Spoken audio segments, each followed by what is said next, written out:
Psychologists will tell us 70% or more of the programs in the subconscious are disempowering, self-sabotaging, and limiting behaviors. We have great wishes and desires, and yet our life is not controlled by that. Our life is controlled by the programming, and that programming is the disempowering program. So all you see is the consequence of the invisible subconscious, which will sabotage all the desires and wishes you have. You have to become aware of your current thinking. Most people don't realize that their thoughts are in the toilet, that they're listening and to themselves say negative things about 70,000 times a day. 70,000. 70,000. There are some research studies that are showing it's higher than that. And the other thing that's more startling is that they're mostly repetition. They're the same thoughts. There are things like, I'm not good enough, it's not going to work out, this stuff works for other people, works for Joe Vitale, but it doesn't work for me, works for the people in the secret, but it doesn't work for me. They want to do things, but they think, the economy's wrong, the president's wrong, the timing is wrong, I don't have enough education, I don't have enough experience.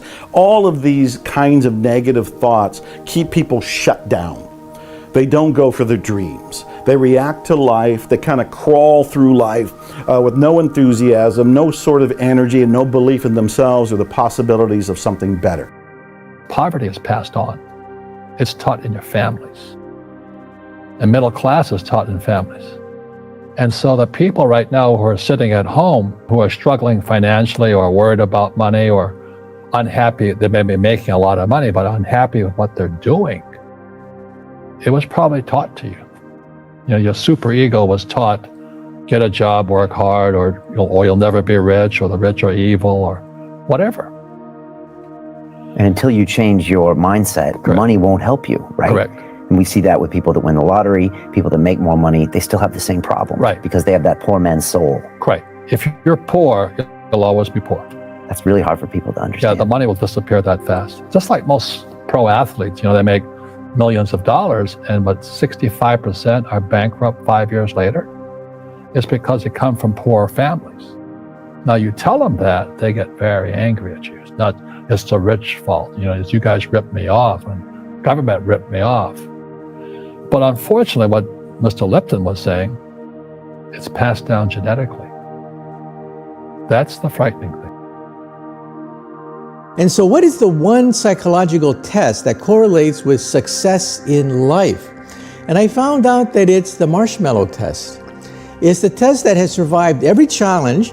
You track students for 30 years in different countries, and you find that they are more successful, they have a lower divorce rate, higher income, higher status in society. So what is this Marshmallow Test? You get kids and ask them, do you want a marshmallow now? Or 2 marshmallows a few hours from now. And the kids that want the marshmallow now tend to be those that want shortcuts, those that don't want to do the hard work. They want the quick kill. They grab that marshmallow. But the other ones say, no, wait a minute.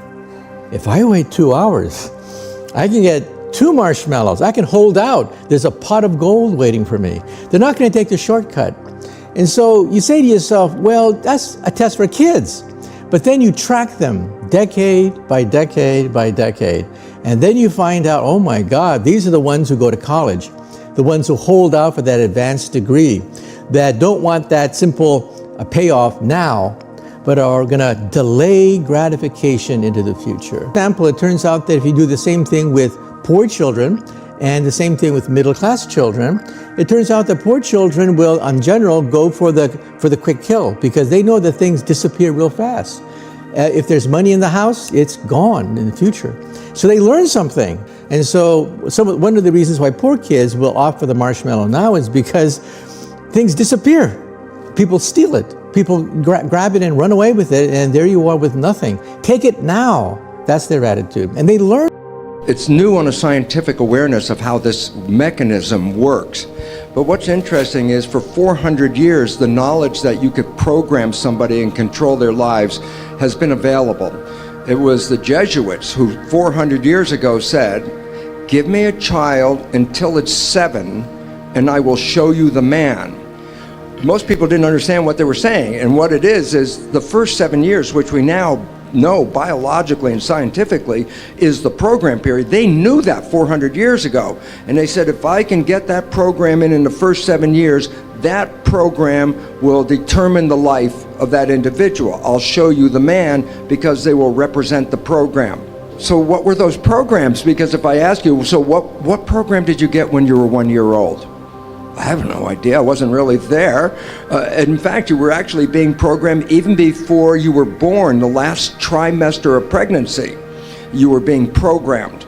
And I go, well, this is really a critical issue because the first thing I'm telling you is your life is 95% programmed, and most of that is really disempowering. And of course, the first thing I would think is, then what are those programs so I could deal with them? You can change your thinking. One way to look at this is the thoughts you're having right now are primarily negative. So that's the first thing to notice. Your thoughts are primarily negative. The second one is you're not your thoughts. You are separate from your thoughts. And this is massive, earth-shaking news if somebody's hearing it for the very first time. There have been books that are called You Are Not Your Mind, You Are Not Your Brain. And what they're saying is these thoughts that we're having them. We're not them. If we can detach enough to go, oh, here comes that I'm not good enough thought again, and let it go by, we are one step removed from it. Now we've clipped off that energy that was causing us to feel bad because of that thought. So that's the second step, is to become aware that I'm not my thoughts. Third step is to start to generate what you do want to think. And this is where things like affirmations, positive thinking, positive statements, instead of saying I'm not good enough, begin to say I am good enough.